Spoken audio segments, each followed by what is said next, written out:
All right, man, we back. Mercy Sports Talk in the building. Let's talk about the Lions edging the Falcons 23-22 on a late Predator extra point. Hit that subscribe button, bell icon button, share the video. Early on, they both didn't do nothing with their possessions, and it wasn't a high-scoring game like I thought it was going to be. They both played not to lose the game. Nobody went out there and took the game. Falcons came out. They got a first down, didn't do nothing. The Lions, they went 3 and out. And, it really wasn't a good running performance by the Lions.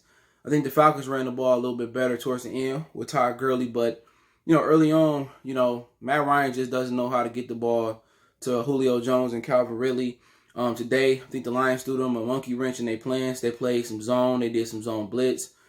But late in the game, they reverted back to what they are. And I'll get to that. And it seemed that Matt Patricia is starting to switch it up now that his job is on the line.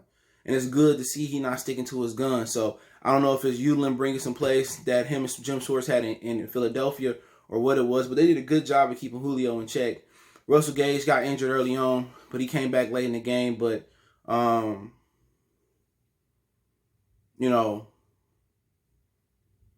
it was just in the first half, it was just nobody was really trying to win the game.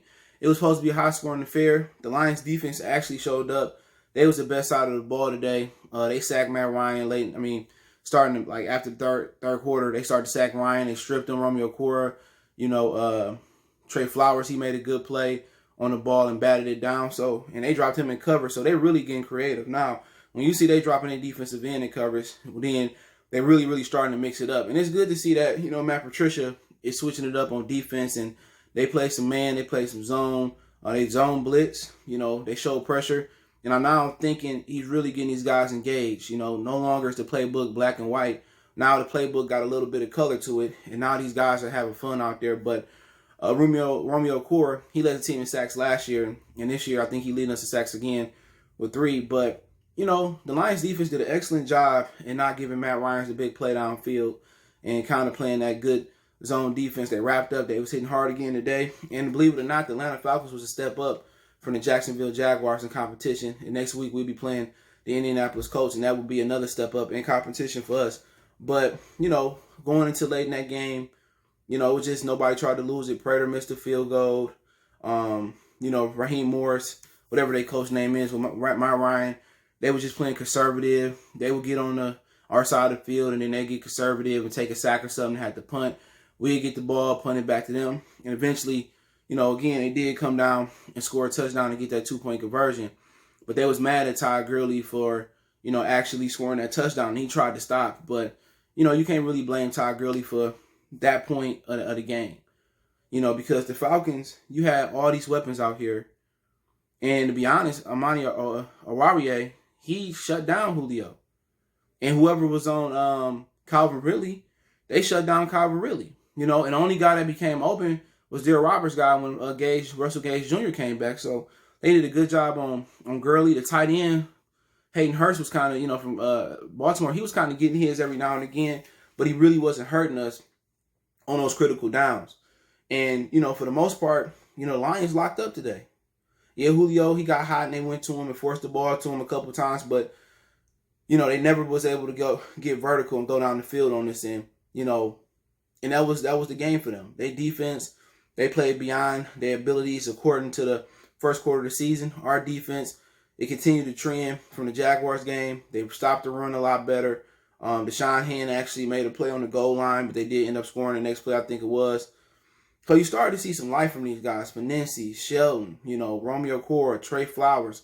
Now they're getting creative. When you get creative, the difference is when Detroit come in, all we see on film is them playing man and basically prevent defense. Now they showing us different looks. Cover 2. They showing us some man. They showing us some combination man zone. But let me finish up with this thing and I kind of get in what they did different. Last drive of the game, Stafford was clutch. Kenny Golladay had been mossing these guys all day. And, T.J. Hockenson made a mistake. Instead of cutting out of bounds, he tried to go upfield and get more yards when we didn't have no more timeouts. And also, the play before that, Kenny Golladay actually was in bounds. But the booth didn't challenge it. And plus, the Lions had to hurry up, so they didn't get a booth time. Had Hockenson Had Hockenson got out of bounds, that play wouldn't have been so significant.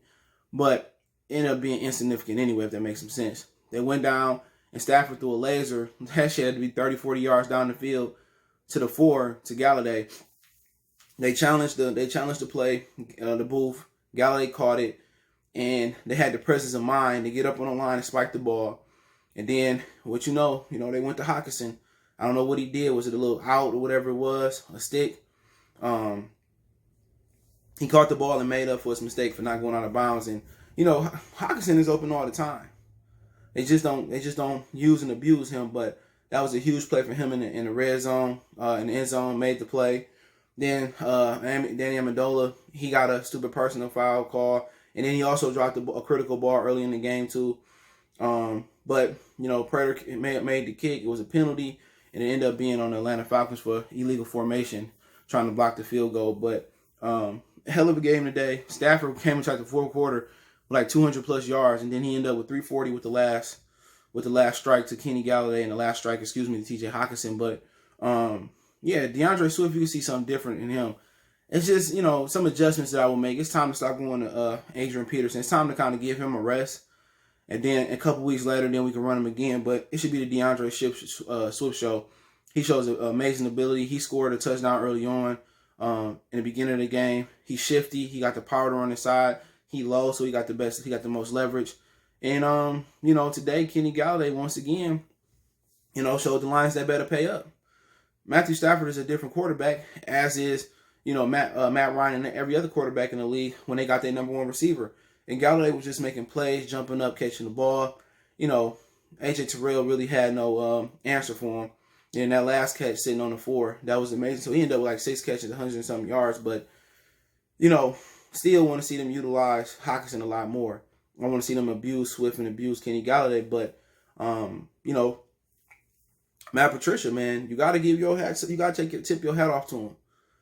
The reason you got to tip your hat off to him is because he didn't die. He didn't die and stick with his guns. He switched them up. I think he delegated to Corey Ulan, and Ulan, kind of brought some of them packages in from Philadelphia, and now they blitzing. Now they zone blitzing. Now they playing some cover 2. So I think Ulan is teaching Patricia, how to play the zone coverage. And when you game plan all week that the Lions play a lot of man coverage, or you don't see their full defensive package. Now, teams are going to be confused. But, when the iron get hot and you get the iron in your clothes, when it get hot on Patricia's neck, then he reverts back to man defense. See, Patricia, he gotta trust his defense from 1 to 4 quarters. This new defense, Patricia don't trust it in the crunch time. He go right back to man prevent defense. So that's the next step for him, is to trust his defense. Going into critical moments of the game, final drives. But overall, you got to credit to him. He switched his defense up. He delegated to Udelin. Now they showing different looks. Now they getting pressure. Now the players don't look so bad. Now the players starting to make some plays. Players starting to thump. You see Walker. They got him, at the line of scrimmage now, dropping in the box. He making plays in the backfield. Now defense is getting sexy. Now you blitzing the corner off the edge, and now you starting to get complex. Now you starting to get exotic. Now Matt Ryan just can't go to the line and see what you're doing and check to a run. Now he confusing you. You know what I'm saying? And Atlanta did some good things about confusing Stafford. They linebackers and pass rushers, the guys that was coming to blitz, the extra guy, they was doing a nice job of not showing they blitz. And I thought Stafford should have used a hard count a little bit more, but he didn't. So he didn't know if Deion Jones was coming or not. And a lot of times Neal and Jones was coming and they was blitzing a lot. And, they wasn't able to pick it up, but because they wasn't showing it. But overall, Atlanta was a team known for blowing leads. And once again, they're the team that blew the lead. They played real tentative down the stretch. Like they wasn't even really playing. They had plenty of time to put the Lions out of reach in the second quarter. And it just, whoever was drawing up their offense just don't know how to give Julio or Calvin Ridley the ball. And, for whatever reason, our defense confused Matt Ryan today and had him thinking. He just didn't know how to get the ball to Calvin, Calvin and Julio. They tried to stretch it out with Julio. We had to drop on that. Todd Gurley, he had some good runs here and there. Hill had some few good runs. But, Atlanta, we the superior team to Atlanta. I thought Atlanta would win, especially coming off that win versus the Minnesota Vikings. We're seeing like the offense started to click a bit, and that was just an anomaly. And the Minnesota Vikings is actually shopping a few of their players. Harrison Smith is one of them, and it's a few other guys they shopping. So they may be headed for a rebuild. So we play them in 2 weeks.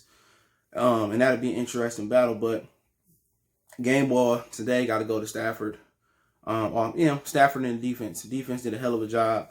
And you got a game plan. You can't really bring the same defense every week. You got to switch it up. What if a quarterback is good at, shredding up man or 2 men under? Then you got to play some zone and confuse him. What if he he shreds zone up? Then you got to play some combination man zone. So, you can't just use a generic defense. You can't use a generic defense on every team. Some teams, the man might work. But, game plan should be tailor-made for your opponent that week. So, a good win. They came back, proved me wrong. Prater missed a kick late. They could have put us up, but, he was vindicated with the extra point. And Stafford just did a hell of a job in driving the Lions down and scoring that touchdown. So, Kenny Golladay, if you don't believe he worth the bag, right now he worth the bag in the Lions. We play the Colts next week. I think we might be home. I think we might be home next week. That's a winnable game. Phillip Rivers ain't really lighting it up right now. And then the Minnesota, they tanking. They trading their best player. So, we might not see Harrison Smith. And there was a few other guys they traded. They might be trading too. I can't just think of their name right now. So we might be going into a Minnesota team that might be in take mode. So the Lions legit can be 5-3. And I think after the Vikings, maybe the Texans or the Washington football team, something like that. And the Lions should legit rip off like 4 or 5 in a row, and they can mess around and be 8-3. We didn't have Golladay versus Green Bay, but we already know once the Lions kind of creep up on expectations, they started to fold. But I think Patricia may be changing that because he had the hot iron to his neck and he could have been fired.